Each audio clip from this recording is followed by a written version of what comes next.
So this is not financial advice, so please do not take it as financial advice. This is for entertainment purposes only.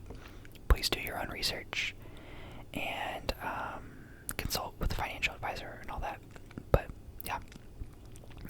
Okay, so I wanted to talk about credit cards because I kind of find them weirdly really interesting.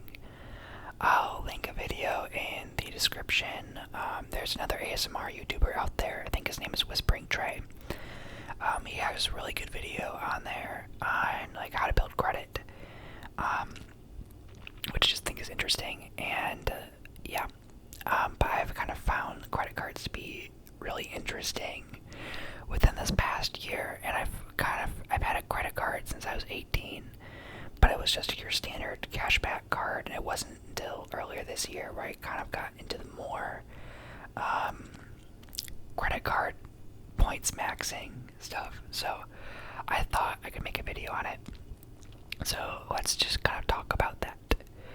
So the card I have, my very first credit card, and this is the one I had for several years until this past year, was the Bank of America customized cash rewards.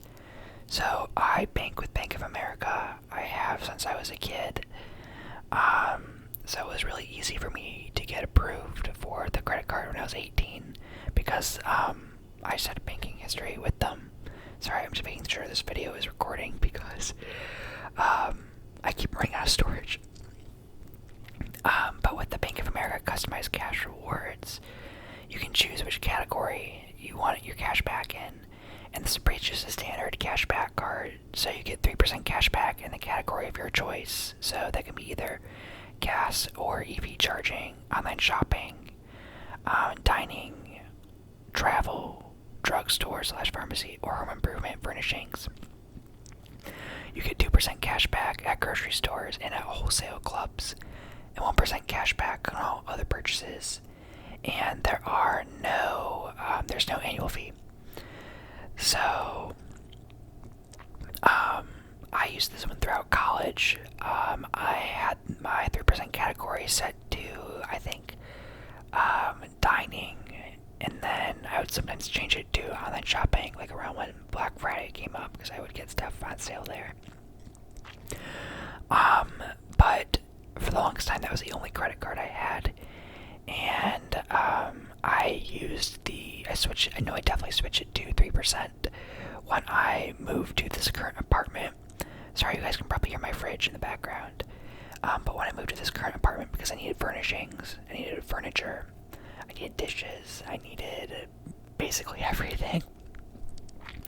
So I was buying a lot of stuff online and having it shipped here, obviously. So the 3% came in clutch. And I think right now they've been running this special offer where now for the first year you get 6% cash back instead of 3%. That's just for your first year.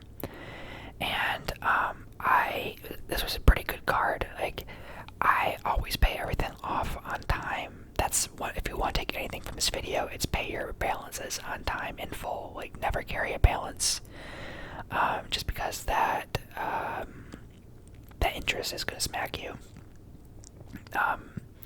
And it will eventually mess up your credit score if you miss payments and stuff. So always pay it on time. I personally use my credit card as if it's a debit card. So I don't put anything on there that I know I couldn't pay off instantly in that moment.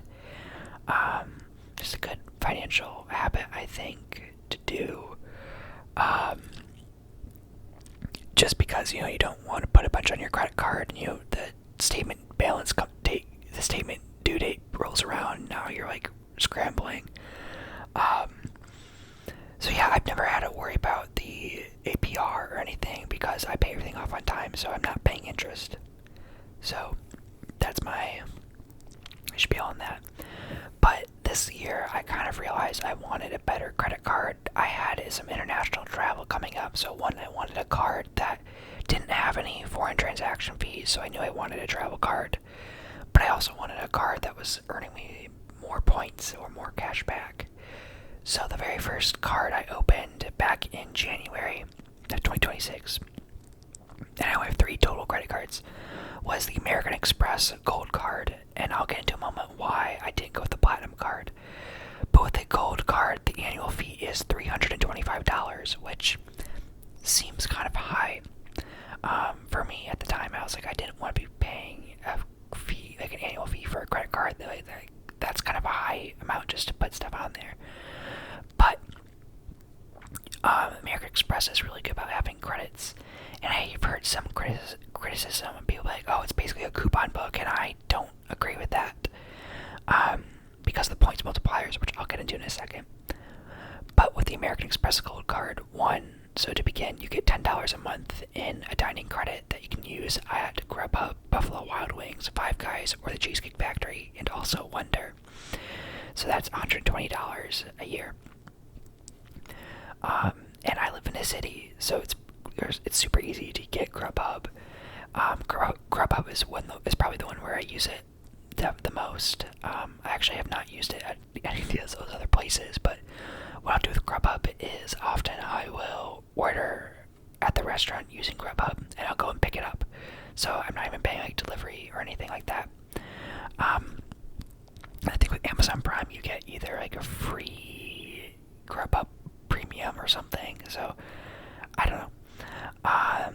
You also get $120 in Uber Cash. So this is $10 that's automatically added to your Uber account, and it's like you either use it or you lose it. So it's not like you can accrue it. So you can use that on rides or Uber Eats. And I live in a city, so I don't have a car here, so I use public transportation, or I walk to get around, because the public transportation here is actually really amazing. And but there are some times where I'm like, hey, like, I don't want to. It's raining. I don't want to trek out to the train station or to the bus station to go see my friend. It's just easier to Uber. Or if I'm going to the airport. So the Uber Cash works out pretty well. So at this point, you're already at $240. You also get a $100 Resi credit, so $340. At this point, it's already paid for itself. The way this works is you get, every 6 months, you get $50 in a Resi credit. And so you just have to go to a actual Resi restaurant, like the reservation booking site. And I think American Express bought them a couple years ago, so I imagine that's why that credit exists. But this one's super easy to use. There's plenty of Resi restaurants in my area, or I'll travel, or I'll use that when I'm traveling to a city like New York City, for instance. They have a ton of Resi restaurants. In my city too, there's a lot as well. So at that point, you're already at $340 in value. And then on top of that, you also get an $84 in Dunkin' credit per year, so $7 a month. And I'm not a huge coffee drinker. I don't know if I talked about this before, but coffee actually makes my anxiety really, really bad. It's the caffeine. So I tend to not drink coffee that much. So it's not like I'm going to Dunkin' super often, but like once a month. I'm not even a huge Dunkin' fan, but just because the credit's there, I'll use it. And I'll get like a sandwich or something. And they have some other drinks too that don't have a high caffeine content. So it's nice to have. So at this point, the card has already paid for itself. But I did not get this credit card because of those credits. The main reason I got that credit card was because of the points multipliers on it. So with it, you get 4 times points on restaurants and 4 times points on supermarkets, like grocery stores. And for me, after rent, food is my biggest expense. So that's why I got this card, because I knew I could get points super quickly and super easily just through my everyday spend. I didn't want to get a credit card that would change my spending habits. I wanted one that matched my spending habits, and one that just kind of maximized the return on my dollar, if that makes sense at all. I don't know if that does. But so you're right, 4 times points, that's a pretty good multiplier. I think it's one of the highest multipliers in the credit card ecosystem out there. I feel like I think a couple other ones, they do like 3 times points, but 4 times points is pretty great. But you also get 5 times points on prepaid hotels booked through the Amex Travel. It was not always 5 times points. And for a while, I think it used to be 2 times points, but this year they recently increased it to 5 times points, which is pretty cool. But you have to book directly through the Amex Travel app, or Amex Travel portal for that one. You also get 3 times points on flights either booked through the portal or booked directly through the airline. So I'm someone where I always book my flights directly through the airline, so love that 3 times points multiplier there. And then you also get 2 times points on prepaid rental cards through the Amex portal. Or, yeah, and then you get 1 times points and everything else. But then you also get, there's occasional, like, cashback as additional offers where, they'll have special deals and special offers so you get your money back. For instance, earlier this year they were running one promotion on Uber One, and it was, you buy the Uber One annual, or the annual plan, and they reimburse you for it fully. So that's like, I think, $96 or something. That, I got on top of that for free. So I've definitely got my value out of this card. But Amex also has a pretty good welcome offer, and there's just a little more dynamic where I think it depends on your age and your income level. So, because their offer is as high as 100,000 Amex points. After you spend $8,000 in purchases within the first 6 months of opening the card. So they increased that recently because it used to be $6,000 within the first 6 months. It was $6,000 for me when I opened the card, and I got this card before I had international travel coming up for work, and I put my flights, and I was going to Southeast Asia for work, so I put my flights on my credit card, and my organization reimbursed me. So $2,000 times the 3 points multiplier, that's 6,000 points there. So it's $2,000 out of the now 8,000. The then $6,000 minimum spend that I didn't have to spend any of my own money. So I was kind of strategic with that. So I would recommend, if you are looking into that, if you are looking into opening a new card, just kind of think about what upcoming large purchases you have, to make sure you get that sign-up bonus, because that sign-up bonus is really nice. I'm planning on using mine to do probably a trip to Europe next summer. I'll go to a couple different countries. So I really like the Amex. I'm really, really happy with it. It's kind of my daily driver because I spend a lot of money on food, just on groceries, really. I don't really eat out as much anymore. But I still wanted one that got me, so that the Amex Gold does not get you lounge access. That's the Amex Platinum that does, and that one, the fee is a lot higher. I think it's $895, I want to say. And for me, the fee just wasn't worth it. The credits that you get that pay for it, they're not really places I shop or places I really use. I think you get like a $400 Resi credit, which is nice. But again, I don't eat out as much as I buy groceries, and you don't get the points multiplier for groceries on the Platinum. And the other credits on there, I think there's like a $70 per quarter Lululemon credit. I don't shop at Lululemon. I think there's some Oura Ring credit. I don't shop it. I have an Oura Ring. I don't really plan to get one. So for me, that one was not worth it. But I still wanted lounge access.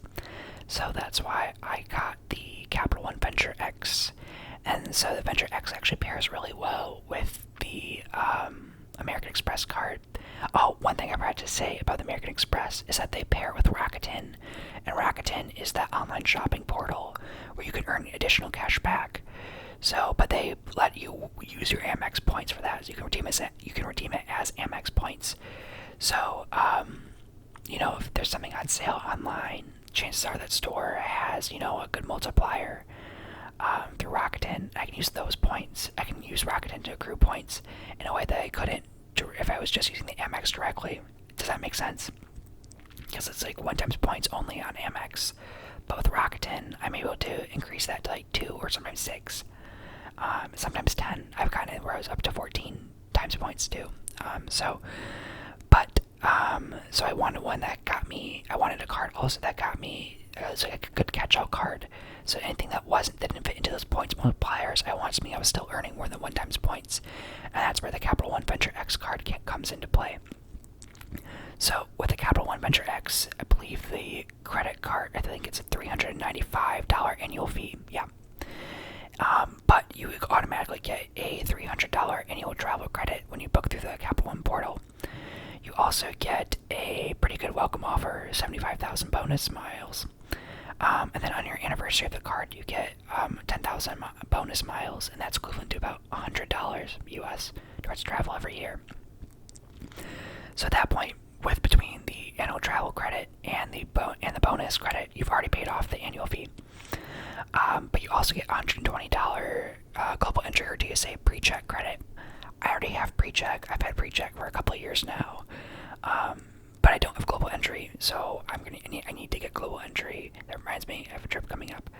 Well, not quite, not an international trip coming up, but I should get global entry and make sure I use that credit soon. So the card does pay for itself there, but the main reason why I got this card was really for the airport, the lounge access. And Capital One also has their own network of lounges, which are pretty nice. But you also get 10 times miles on hotels and rental cars booked through Capital One Travel, 5 times miles in vacation points booked through Capital One, 5 times miles on flights and vacation rentals booked through Capital One Travel, and then 2 times miles on everything else. And there are a couple other benefits here and there. I think with this one, you get like your Hertz presidential status and a bunch of other perks. But I actually really like the Venture X. And because of that, I travel enough for work where I was like, okay, it would like it'd be nice to be able to stop in a lounge. You also get access to Priority Pass lounges, which is also the same one that like American Express and the Capital One, or not Capital One, the Chase Sapphire get access to beyond their own personal lounges. Because there's like the Chase Sapphire lounge, and there's also the Amex, I think the Centurion lounge, to those cards. But this one is basically half the fee. So I really like the Capital One Venture X card. I feel like it's been pretty great. You get 75,000 bonus miles when you spend $4,000 in the first 3 months. So obviously that time is a little bit shorter than the American Express one, but again, I got this card back in April, and I knew I have a bunch of summer travel coming up. But putting that one to work there, and I'm on track to get the bonus. So, and then, I'm not planning on opening up any other credit cards anytime soon. I did look into briefly the Built card, and that one I just didn't really think was worth it for me because they changed the Built card around a lot, and it just felt like it was getting like almost too mathy. It just seemed like you had to do a bunch of math to get it, and I don't know, it didn't really seem worth it to me, especially for the fee. It also, again, it doesn't have lounge access. It might get you Priority Pass, but it doesn't have its own lounges, whereas like Capital One does, American Express does. Not that I'm getting access to the American Express lounge. But yeah, those 2 cards, I think they're pretty great. But you should do your own research and make sure it fits for your own spend. Capital One also has a shopping portal that's pretty great as well, so another way to get additional cash back there. But yeah, I find this actually really interesting, and I'm definitely planning on using these points to go on like a nice trip, probably next summer. This summer my summer's a little bit busier this year, and I want to accrue a little bit more PTO for that and bank that one up. But yeah, and there's a bunch of other websites out there that you can use to check for seats. Like I think one's like seats.aero or makepoints.aero. I don't remember what it's called. But you can use it to like compare flights and take a look at flights that have options out there for your portal or for your preferred program. So you can basically get like a nice like lay flat business class seat for almost free, basically for spending money you were already going to spend. So that's my credit card spiel. Again, so I only have 3 credit cards. I probably don't see myself getting out any new credit cards anytime soon. So the ones I have are the Bank of America Cash Rewards, followed by the American Express Gold Card, and the Capital One Venture X. I think I'm gonna wrap the video up. I hope you find it relaxing, maybe somewhat informative. Let me know what credit cards you guys have, any credit card tips you might have. Yeah, okay. Talk to you soon. Take care.